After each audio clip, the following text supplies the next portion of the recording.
passionate, driven, enthusiastic, euphoric. This is who we are as entrepreneurs. But how we leverage these incredible attributes to dream and build businesses that scale and grow is what this podcast is all about. Hello, I'm attorneypreneur Josh Brown, and welcome to Franchise Euphoria. Hello, everybody. Josh Brown here, back for another great episode of Franchise Euphoria. And just want to wish everybody a happy early 4th of July. I know for myself, my family, we are going to be heading down to a lake house to enjoy the weekend, get on the boat, spend some time with family. So hopefully you are doing the same. Today, we are going to talk about, will owning a franchise make you broke? Interesting topic. I've been reading a good bit about statistics, some statistical data on franchising. And as you know, statistics can be a little bit deceptive. And so you have to know where the statistics come from, who commissions these statistics, and so forth. But according to Nation's Restaurant News, a survey was done which shows that more than half of franchisees struggle to make a decent living, and nearly 2/3 would not recommend investing in their franchise system. This is according to a new survey sponsored by a coalition of unions pushing to try to reform the franchise business model. In addition, the survey showed that 42% of franchisees that were surveyed were dissatisfied with their franchise system. This the survey was actually conducted by a coalition called Change to Win and was commissioned to be done by an organization called franchisegrade.com, whose owner, Jeff Leffler, I did have on my program, and I know. And it's interesting because those kind of statistics can be powerful for people in terms of decisions that they're making on whether or not to buy into franchise systems. On the flip side of that, you have the International Franchise Association, the IFA, which has been fighting many of the union's efforts, and they took big issue with this survey, and actually cited to a survey that they put together, or to a survey from the market research firm Franchise Business Review, in which they say 78.6% of franchisees would recommend their franchise to others.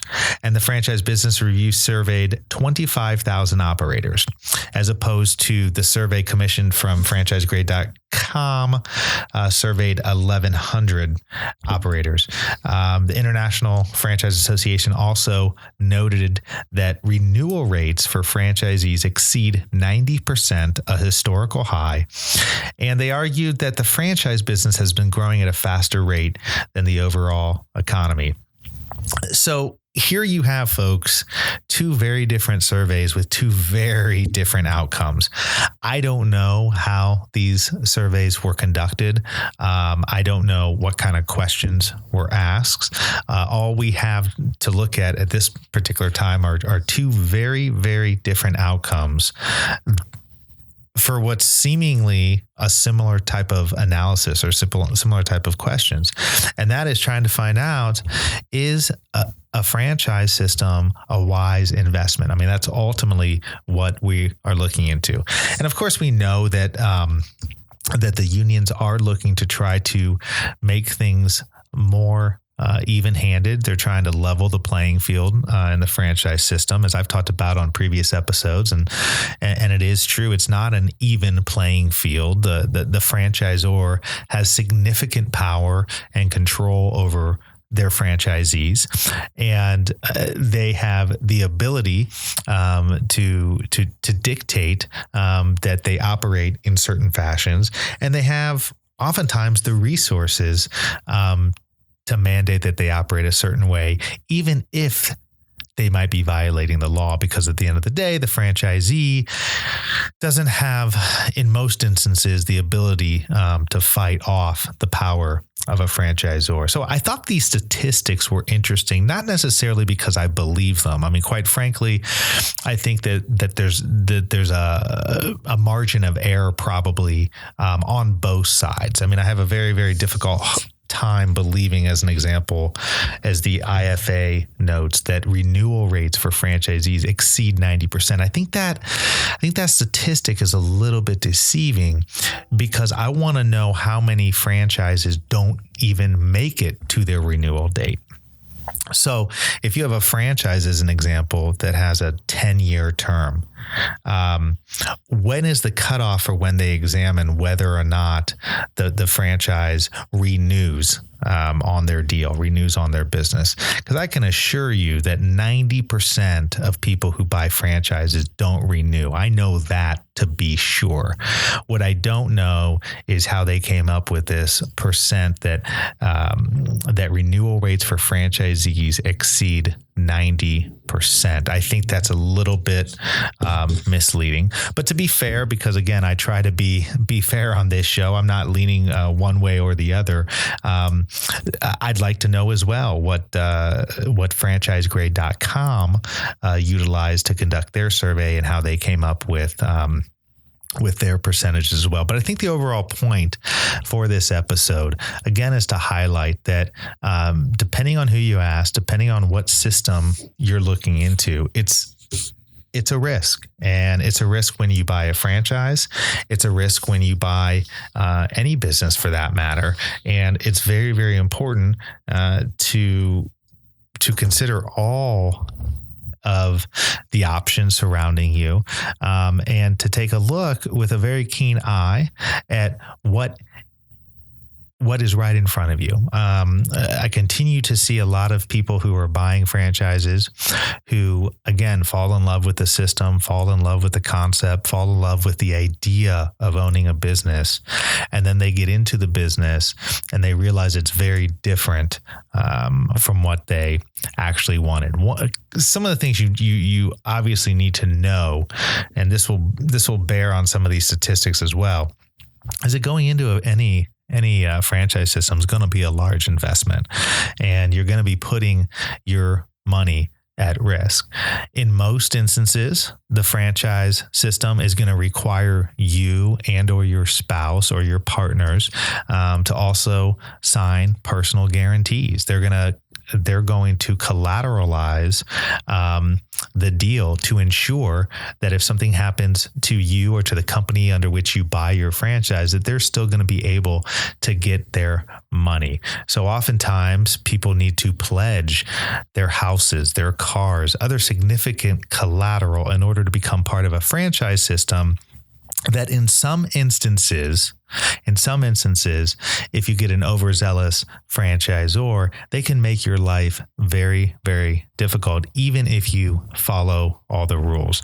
That being said, I have seen people in the franchising world be very, very successful and very, very happy, and taking part in a franchise system for long periods of time.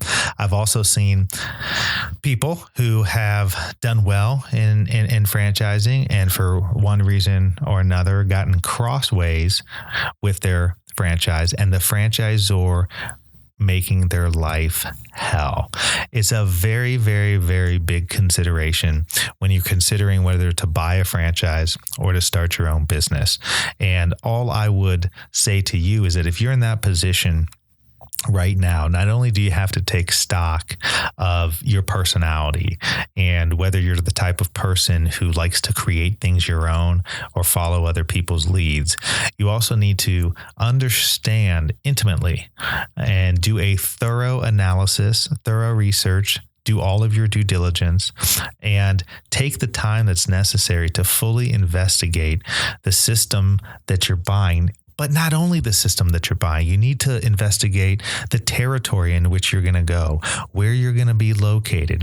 If you don't have an exact location for a brick and mortar type franchise, if that's one you're looking at, you need to be intentional and have an understanding ahead of time of the types of locations you're looking for. You can't leave these things to chance. Once you sign on to a franchise and you sign the franchise disclosure documents and the franchise agreements, chances are you're going to be depositing money that you are not going to get back if you walk away. So again, I try to be upbeat, try to be positive on this podcast, but I also try to be realistic. And anybody who's going to get into a franchise system has to understand the risks associated with it ahead of time, and has to really approach it like you would approach anything that you're seriously considering. So what I want to do is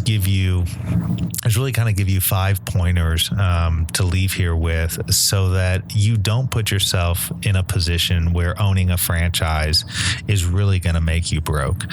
Number one, I'd like for you, if you're considering owning a franchise, to really think about, are you really a good candidate for a franchise system? Think back to the jobs that you've had, the positions that you've been in. Have you done well within a structure that's more like a corporate structure, where there's more bureaucracy, there's less freedom of choice? You're almost like a spoke in a wheel type scenario. If that makes you cringe, then franchising may not be the best option for you. Number two, why are you buying the franchise that you're considering to buy? Are you buying it because you've heard from others that it's got a good chance of success? Are you buying it purely because you're looking at the economics associated with it?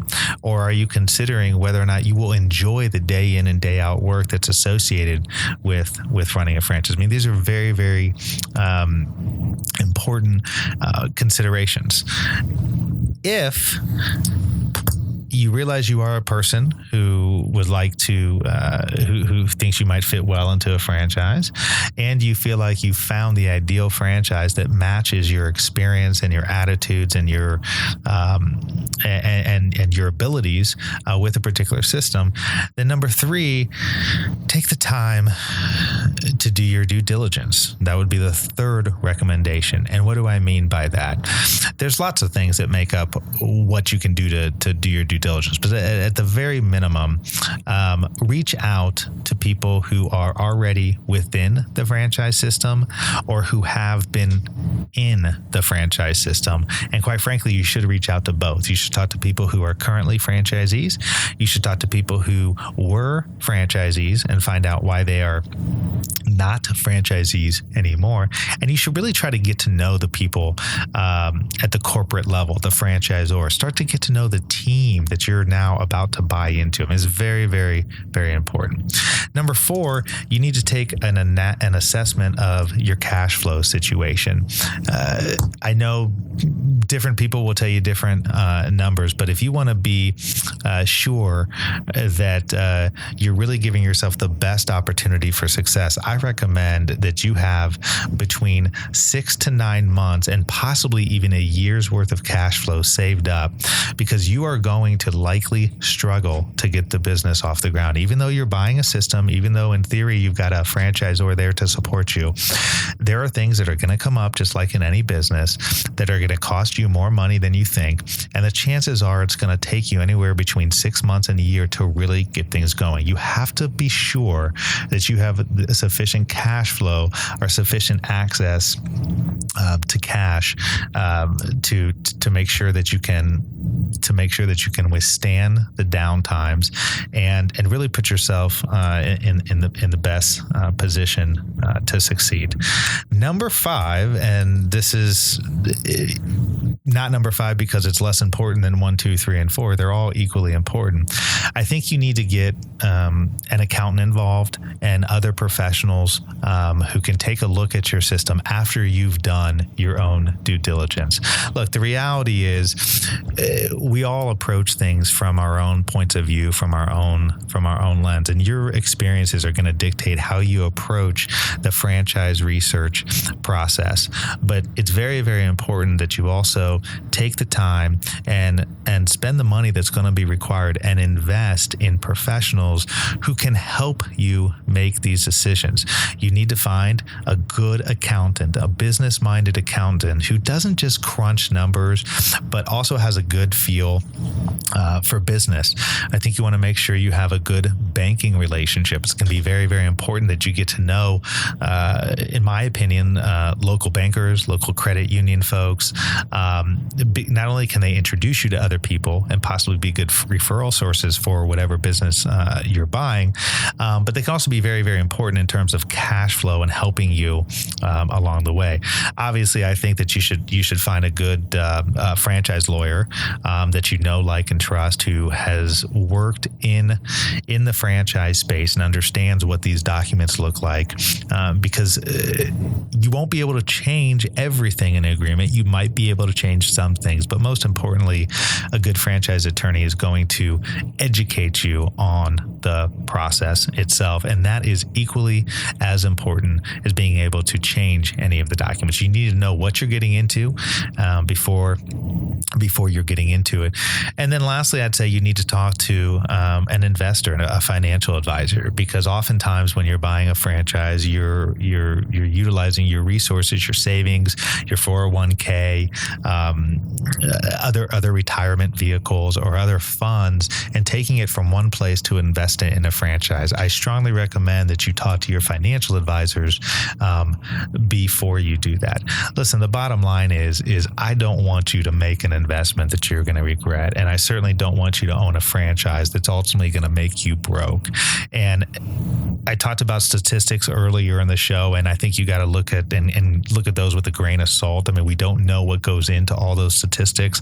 I have difficulty fully believing them on either side. But what I do know is that there are people who are happy in franchising and there are people who aren't.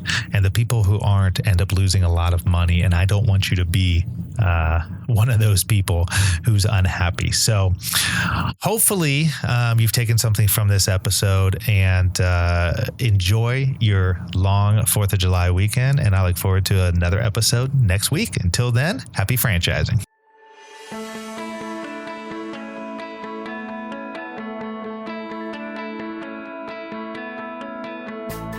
Thanks for being with us today on the Franchise Euphoria podcast. If you enjoyed this episode, please be sure to go to iTunes and provide a review. Also, please remember that although Josh Brown is a licensed and practicing attorney, nothing contained in this podcast should be construed as legal advice, because it is not. The information contained in this podcast is general and educational in nature, and none of it should be relied upon as legal advice. That being said, if you have questions for Josh and would like to contact him, please email him at josh@franchiseeuphoria.com. Thank you so much for listening, and we hope you tune in to our next weekly episode.